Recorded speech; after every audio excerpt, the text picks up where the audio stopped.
Salut à tous et bienvenue dans cette nouvelle vidéo où aujourd'hui je vous propose qu'on aborde la question des types primitifs en TypeScript et également les types spéciaux. Et ceci étant dit, on est parti. Donc là, on se retrouve dans la même configuration que ce qu'on avait vu donc du coup sur la dernière vidéo, la toute première de la série, où je vous avais tout simplement fait le tour sur du coup la configuration avec le fichier tsconfig. Si jamais tu n'as pas vu cette vidéo, évidemment, je te suggère d'aller la voir. Si jamais tu ne t'es pas encore abonné, je te suggère également de le faire en appuyant sur la petite cloche. Alors, quand on travaille en TypeScript, on travaille donc avec un langage qui est fortement typé, qui va en fait être un superset de JavaScript et qui va permettre tout simplement de rajouter des types sur toutes tes variables. Cela va permettre notamment donc du coup aux développeurs de définir vraiment explicitement la nature des valeurs que les variables peuvent contenir. Et cela va te permettre de t'offrir deux choses. La première, c'est une vérification des types au moment de faire la transpilation. Et la deuxième, c'est de prévenir de tous les différents types d'erreurs qui sont courants en JavaScript. C'est-à-dire que, encore une fois, au lieu de les avoir à l'exécution, donc dans ton navigateur ou dans ta console Node, tu vas pouvoir les avoir directement dans VS Code. Un petit aperçu des types de base de TypeScript. Alors, je vais donner quelques petits exemples. Donc, par exemple, on va commencer par le type booléen. Alors, si on veut faire une variable de type booléen, on définit donc du coup ici la variable est valide. On va lui dire de quel type elle doit être. Par exemple ici, de type booléen est égal à true. Voilà, avec le deux points, je définis donc ici le type de ma variable, le type de mon paramètre ou le type de retour de ma fonction, si je travaille sur des fonctions. À partir de ce moment-là, à partir du moment où tu as indiqué le type, tu ne peux plus en changer. C'est-à-dire que là, la différence avec JavaScript Vanilla, tu ne vas plus pouvoir, par exemple, dire cette variable-là peut contenir, par exemple, une chaîne de caractères. Ça ne fonctionnera plus. C'est important parce que ça va rendre en fait beaucoup plus robustes les programmes et ça va permettre également de faire des vérifications. Donc c'est-à-dire qu'au fur et à mesure que tu vas écrire ton code, si par exemple ta variable peut être nullable ou qu'elle est non définie, en fait TypeScript va t'inviter à corriger cette erreur, par exemple en rajoutant une condition. Et ça va ramener beaucoup de robustesse du coup dans ton programme. De la même façon, donc, on a les autres types primitifs, tels que le type number, par exemple. Donc, let h, par exemple, $number égale 25. On a également le type string qui peut être utilisé. Donc, let, par exemple, nom $string est égal à Alice, par exemple. Voilà. Et on a des types un petit peu plus avancés, comme par exemple les tableaux. Donc là, dans ces cas-là, on va déclarer un tableau de nombres qui sera du coup un tableau de number. Donc ici, j'indique qu'en fait, avec les crochets, que ça va être un tableau, donc un tableau indexé qui peut contenir des nombres. Et ici, donc, je devrais définir correctement sa valeur à partir de ce moment-là. Par exemple, ici, 1, 2, 3. Si à un moment donné, je me trompe et que je mets ici, par exemple, une chaîne de caractères, TypeScript va râler. Il va dire « Je ne peux pas assigner le type string au type number ». C'est normal, je lui ai dit, je l'ai prévenu au préalable que ce tableau devait forcément contenir un tableau de type nombre. Et même si plus tard, admettons, je fasse par exemple ici un point push un petit peu plus loin dans mon code et que j'essaye d'y ajouter une chaîne de caractères, ça ne fonctionnera pas non plus. Parce que ici, je lui ai dit vraiment très explicitement tu ne contiendras que des nombres. Il y a une autre syntaxe qui existe également pour définir les tableaux. Cette syntaxe, c'est en utilisant donc une autre syntaxe un petit peu plus poussée. Je fais ici nombre 2, array de number. Voilà. On verra à quoi ça correspond un petit peu plus tard dans une prochaine vidéo, cette annotation-là. Mais sache que voilà, cette notation-là et cette notation-là peuvent être utilisées sans aucun problème. Ensuite, donc, nous avons des types qui sont un petit peu plus spéciaux. Nous avons notamment le cas du nul et du undefined. Alors, c'est quoi la différence entre les deux? Et on peut être très souvent amené à se poser la question. Undefined, en fait, c'est une variable qui ne contient aucune valeur. Donc, soit égale à undefined ou soit même égale à rien du tout, en fait.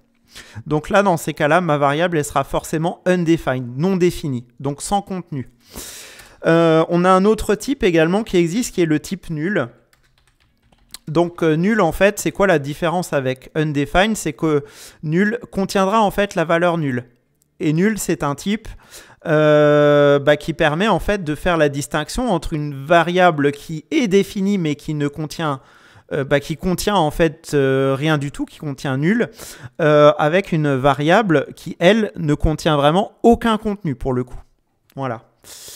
On peut avoir en tout cas, suivant la configuration de TypeScript, on peut avoir des règles qui nous imposent en fait une gestion plus ou moins stricte de ces deux types-là. On a également un troisième type qui est très utilisé dans le cadre des fonctions, qui est le type void. Donc quand je définis un type void, ça veut dire quoi? Ça veut dire que la fonction ne retourne rien en fait. Donc si par exemple je fais une fonction affiche message, voilà, et que je définis ici à l'intérieur par exemple un console.log, donc cette fonction-là va afficher un message, mais ne retournera rien. Et dans ces cas-là, je peux lui dire tout simplement que son type de retour sera void. Donc ici, void, comme tu peux le voir, te permet d'indiquer explicitement que la fonction ne retourne tout simplement rien. Voilà. Nous avons également encore d'autres petits types spéciaux tels que le any. Alors quand on définit quelque chose de any, ça veut dire qu'on n'est pas forcément au courant de ce que va contenir la variable. Ça peut être utilisé dans des cas très spécifiques. Par contre, ce qu'il faut savoir, c'est que ce n'est pas forcément une bonne pratique du TypeScript. Donc c'est vraiment à éviter. Le type any, de façon générale, est à éviter. Pourquoi? Parce que any va en fait, en quelque sorte, désactiver complètement la vérification de TypeScript. Puisqu'on ne sait pas ce que contient la variable, on ne pourra pas faire de vérification dessus. Une autre bonne pratique dans les cas spécifiques, c'est d'essayer d'utiliser dans la mesure du possible. C'est pas toujours possible, mais faut essayer de le faire au maximum. Ça va être d'utiliser plutôt le type unknown. Voilà. Valeur inconnue, $unknown est égal à 4 par exemple. Ici, ça nécessite une vérification de type. Donc ce sera déjà un petit peu mieux que le any. Mais encore une fois, ces cas-là sont vraiment... Il faut vraiment les utiliser parcimonie et dans des cas très très très spécifiques. On a également deux autres types, je vais en profiter pour en parler tout de suite. On a les tuples qui peuvent être utilisés notamment dans le cas par exemple d'un objet JSON qu'on recevrait d'une API et dont on ne connaît pas les clés et les valeurs de ce que peuvent contenir par exemple un objet. Dans ces cas-là, on pourrait être amené à utiliser ce qu'on appelle des tuples. On va définir donc une variable qui peut contenir un tuple composé par exemple d'un string suivi d'un number. Et là, dans ces cas-là, on définirait ici le contenu avec le string d'un côté et le number de l'autre. Voilà. Donc ça, c'est ce qu'on appelle un tuple. Il y a un autre type qui est aussi très utilisé, qui est le enum.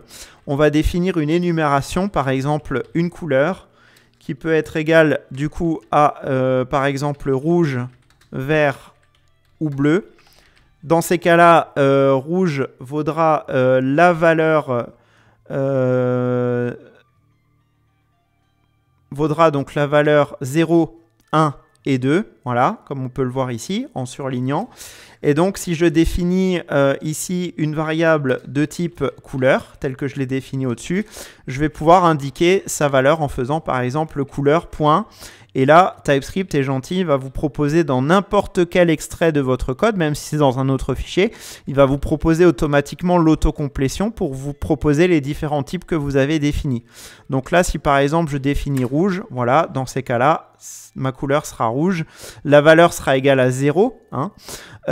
Mais cette façon d'écrire les choses nous permettra d'avoir quelque chose de beaucoup plus explicite en fait dans la manière d'écrire notre code. Ça aura tendance à rendre notre code beaucoup plus lisible. Un cas de figure par exemple, ce serait par exemple le rôle d'un user. On définirait rôle user, voilà, en définissant par exemple, je sais pas, admin, super user et user. Et ici, je pourrais dire par exemple, le rôle serait de type role user et serait égal à role user point. Et là, on pourrait dire voilà, admin, super admin, user. C'est mieux que d'écrire par exemple 0, 1 ou 2 qui, quand je repasse sur ce code-là, ne veut absolument rien dire. Là, je marque l'intention du développeur vraiment de façon très explicite et donc ça va avoir tendance à rendre, comme je disais, le code beaucoup plus explicite, beaucoup plus lisible dans la pratique. Voilà, c'est tout pour cette première vidéo. J'espère vraiment qu'elle vous aura plu. N'hésite pas à lâcher un petit like si jamais ça t'a plu. N'hésite pas à mettre un petit commentaire si jamais tu as une question. Et moi, je te retrouve dans une prochaine vidéo. Ciao!